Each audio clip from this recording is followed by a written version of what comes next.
Guys, magluluto tayo. Magluluto tayo ng sopas. Pero, ubos na yung macaroni ko. So, ito ang ating gagamitin. Ayan. Ito ang ating bawang, sibuyas, chicken. Ito yung ating carrots at saka repolyo.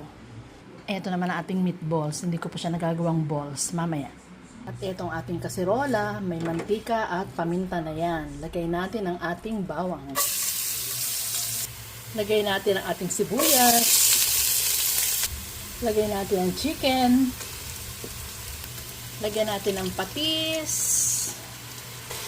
Lagyan natin ang sabaw.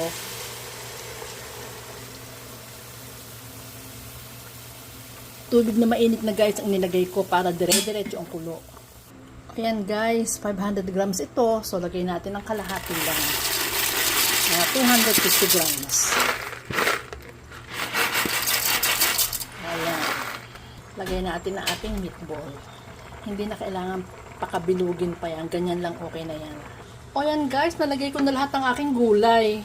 Pagkalagay ko ng meatballs, nakalimutan ko ng videohan. O yan guys, luto na ang aking sopas. Ganyan ang gusto ko sa sopas. Ayaw ko na may gatas.